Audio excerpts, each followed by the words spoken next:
नमस्कार दर्शक बंधु चिन्नुस किचन में आपण मानक पुणी थे स्वागत।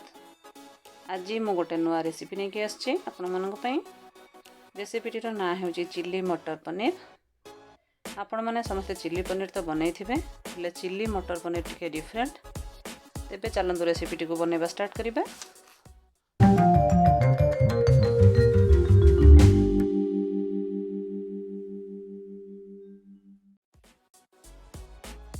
यही रेसिपी पाई मुझे नहीं पनीर 200 ग्राम। देखो मुझे काटिकी नहीं मटर फ्रेश मटर किसी नहीं मैदा गोटे टेबल स्पून नहीं कॉर्नफ्लोर एठी मु 2 टेबल स्पून नहीं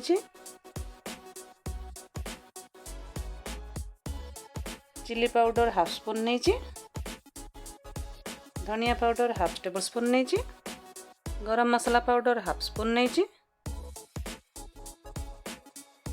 कैप्सिकम फाड़े काटिकी नहीं रसुण 7-8 पाखुड़ा एमती छोट छोट काटिकी नहीं हलदी गुंड गोटे पिंच नहीं पियाज गोटे बड़ साइज एमती काटिकी नहीं सोया सॉस गोटे tablespoon red chilli sauce गोटे टेबल स्पून आपन चाहे ग्रीन चिली सॉस यूज करें टमाटो सॉस 2 टेबल स्पून। प्रथमे आम पनीर को मैरिनेट करदेबा से गोटे पिंच हलदी गुंड पकई दूची तापर चिल्ली पाउडर धनिया पाउडर और गरम मसला पकई दूची से मु अल्प लुण पकई दूची गोटे स्पून मैदा और गोटे स्पून कॉर्नफ्लोर पकई सबको भल भाव गोल देबा।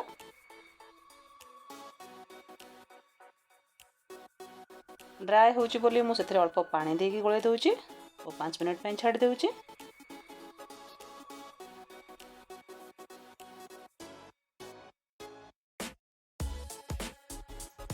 गैस ऑन करी कड़ाई को बसई दूची कड़ाई गरम हो गले अल्प तेल देदेबा तेल गरम हो गले पनीर को पकई देबा। आपण यह को डीप फ्राई मध्य करि परिबे गोल्डन कलर हेबा जाय फ्राई करिबा गोटे साइड हो गले आ गोटे साइड को उल्टा फ्राई करिबा। देखंतु पनीर हमर फ्राई हो गलानी एबे गोटे प्लेट को काढी देबा। देखंतु केते सुंदर देखा जाउची। एबे से कड़ाई रे जो तेल अच्छी एरिया पाखापाखि 2 टेबल स्पून अच्छी से काटिकी रखिथिबा रसुण को पकई देबा।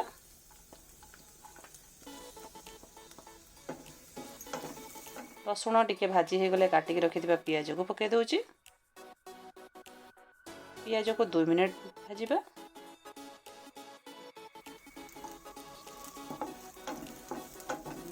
पियाजर कंचा स्मेल पलई गले से मटर और काटिकी रखिथिबा कैप्सिकम को पकई देबा सबको टिके भाजी देबा। गैस फ्लेम को हाई रे रखी भाजीबा 2-3 मिनट भाजीबा पर से गोटे चम्मच सोया सॉस गोटे चम्मच रेड चिली सॉस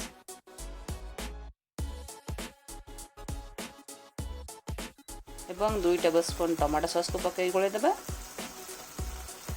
जदि आपण मानको स्पाइसी टिके पसंद ताहाले आपण एठी ग्रीन चिली को काटिकी मध्य पकई परिबे सबको भल भाव में गोल देबा।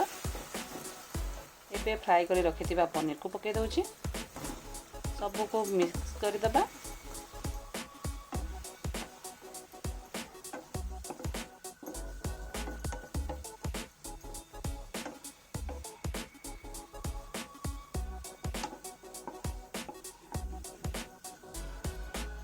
एबे रखिथिबा गोटे चम्मच कॉर्नफ्लोर को अल्प पानी रे गोलेकी सेतरे दे देबा।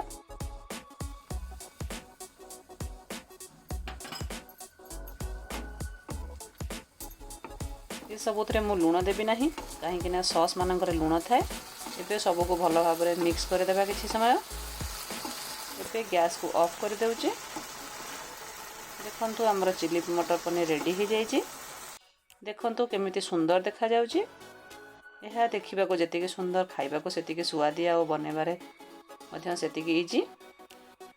आपण यह को उभय भात और रुटी संगे मध्य खाई परिबे। रेसिपीटी को घरे निश्चिंत ट्राए करंतु और वीडियोटी केमिति लागिला कमेंट रे निश्चिंत जणांतु। वीडियोटी भल लागिले वीडियो को लाइक और शेयर करंतु। एही परि अलगा रेसिपी देखिया पे आम चैनल को सब्सक्राइब करंतु। वीडियोटी शेष पर्यंत देखिथिबारु धन्यवाद।